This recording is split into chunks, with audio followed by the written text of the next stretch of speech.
ભાઈઓ બહેનો, પશ્ચિમ બંગાળમાં કમર ખીલી ગયું છે. તો પશ્ચિમ બંગાળમાં ભાજપે બહુ જંગી બહુમતીથી વિજય મેળવ્યો છે. 207 સીટ મિત્રો, જે બહુ જંગી બહુમતી છે, જેની કોઈએ કલ્પના નથી કરી. કોઈ ઓપિનિયન પોલ, ના તો કોઈ પાર્ટી, ના કોઈ ન્યૂઝ ચેનલમાં વાત થતી હતી કે ભાઈ 200+ બીજેપીની સીટ આવશે. પણ જે કામ કરી બતાવ્યું છે બીજેપી સરકારે, એ બહુ સારું કામ, વખાણવા લાયક છે. ભાઈ પશ્ચિમ બંગાળમાં મમતાના સામે ફાઇટ આપી છે અને મમતાને પૂરી જડમૂળથી ઉખાડીને ટીએમસી પાર્ટીને ફેંકી દીધી છે. અત્યારે પશ્ચિમ બંગાળમાં લગભગ ઇતિહાસમાં પહેલી વાર બીજેપી કે કોઈ બી પાર્ટીને આટલી 200+ સીટ મળી હશે મારા ખ્યાલ મુજબ. અને જે ભાજપે આ સાલ જે વિજય મેળવ્યો છે એ બહુ જબરજસ્ત છે. ઝાલમુડી ખાઓ, કમર ખીલાઓ.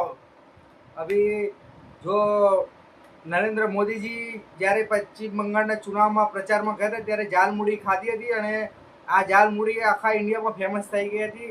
મારો એક વિડીયો છે જે ઝાલમુડી પર મેં બનાવ્યો હતો મિત્રો, તમે જોઈ શકો છો. અને એમાં મેં કીધું હતું કે આ એક સ્ટન્ટ છે નરેન્દ્ર મોદીજીનો, જે ચૂંટણી પ્રચારમાં ગયા ને ઝાલમુડી ખાધી. એ મને રાજનીતિ સ્ટન્ટ લાગ્યો હતો અને એ મિત્રો સ્ટન્ટ છે એ અમને પૂરેપૂરો સફળ થયો છે. અને આ વિજયમાં એક ઝાલમુડીએ બહુ મહત્વની ભૂમિકા ભજવી છે. આ ઝાલમુડી અત્યારે ઇન્ડિયામાં બધી જગ્યાએ ફેમસ થઈ ગઈ છે. ગુજરાતમાં પણ અલગ અલગ કંપનીએ બધી પ્રોડક્ટ ઝાલમુડીની બનાવવાની ચાલુ કરી દીધી છે ને બજારમાં વેચાવાની પણ ચાલુ થઈ ગઈ છે. જે આ ભાજપના કાર્યાલયોમાં પણ ઝાલમુડી વેચાવાનું મિત્રો નાસ્તામાં ચાલુ થઈ ગઈ છે. ગુજરાતમાં તો આતશબાજી થઈ ગઈ હતી ભાજપની વિજય થયા પછી. બહુ બધા ફટાકડા ફૂટ્યા છે મિત્રો, તમે વાત જ ના કરો એટલા ફટાકડા ગુજરાતમાં ફૂટ્યા છે. જાણે દિવાળીની હોય એવો માહોલ હતો ગઈકાલે મિત્રો. તો જે નરેન્દ્ર મોદીનો કમાલ છે મિત્રો, એકવાર ફરી તમને આ ચૂંટણીમાં જોવા મળે છે. અને પશ્ચિમ બંગાળમાં ટીએમસી એ બહુ ખરાબ રીતે હારી ગઈ છે. મમતા બેનર્જી પણ હારી ગયા છે.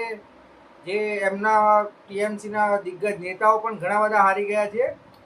તો જે આ ઝાલમુડી ઇફેક્ટ છે એ મિત્રો છવાઈ ગઈ છે પશ્ચિમ બંગાળમાં, અને એની અસર અત્યારે ગુજરાતમાં પણ જોવા મળી રહી છે. જે ઝાલમુડી છે એ ગુજરાતમાં પણ પબ્લિક એની ખાઈને મજા માણી રહ્યા છે. અને મોદીજીનો કમાલ એકવાર ફરી તમને જોવા મળે છે પશ્ચિમ બંગાળમાં. બીજા બધા રાજ્યોમાં તો મળે જ છે, પણ આ વખત પહેલી વખત પશ્ચિમ બંગાળમાં જે આ સરકાર આવી છે ભાજપની, ઘણા વર્ષો પછી કદાચ આવી છે. તો હવે જોવાનું એ છે કે ભાજપ સરકાર, જે પબ્લિક, ત્યાંની પબ્લિક એને જીતાડી છે પાર્ટીને, તો પાર્ટી પ્રજા માટે, પબ્લિક માટે કેવું કામ કરે છે. ટીએમસી જે મમતા બેનર્જી કરતા હતા એમના કરતા સારું કરે છે, ખરાબ કરે છે. હવે નજીકના ટૂંક સમયમાં, ભવિષ્યમાં તમને દેખાઈ જશે કે જે પાર્ટીને પબ્લિક વોટ આપીને જીતાડી છે એ એમના માટે કેટલું કરીને આપે છે. તો મિત્રો, આપણે તમિલનાડુની વાત કરીએ તો ત્યાં પણ જે વિજય થાલાપતિ જે નવી પાર્ટી બનાવી હતી એ પણ બહુ જંગી બહુમતીથી 107 સીટથી જીતી ગયા છે. ત્યાં પણ હવે લગભગ તેમની જ સરકાર બનશે. તે પોતે ખૂબ મુખ્યમંત્રી બનવાના છે એવી વાતો થઈ રહી છે. અને લગભગ કદાચ કોંગ્રેસ સાથે ગઠબંધન થાય એવી અટકળો પણ ચાલી રહી છે. તો હવે જોવાનું એ છે કે કોણ તમિલનાડુ અને પશ્ચિમ બંગાળમાં કોણ નેક્સ્ટ સીએમ બને છે. તો મિત્રો, તમને આ વિડીયો કેવો લાગ્યો? અને તમે મારો પેલો ઝાલમુડી વાળો વિડીયો ખાસ જોજો, મારી ચેનલમાં છે. મેં 3-4 દિવસ પહેલા જે વિડીયોમાં કહી દીધું હતું કે મિત્રો, નરેન્દ્ર મોદીનો આ એક સ્ટન્ટ છે અને જે સફળ થશે અને આ ચૂંટણીમાં જીતવામાં એમને બહુ મોટો ભાગ રહેશે. અને એમ જ થયું મિત્રો. જે ઝાલમુડી છે એ પૂરા ગુજરાત અને ઇન્ડિયામાં વાયરલ થઈ ગઈ છે. મોદીજીનો એ વિડીયો પણ બહુ વાયરલ થયો છે મિત્રો. તમે યુટ્યુબમાં, ફેસબુકમાં, ઇન્સ્ટાગ્રામમાં જોઈ શકો છો. તો મિત્રો, આ વિડીયો તમને કેવો લાગ્યો?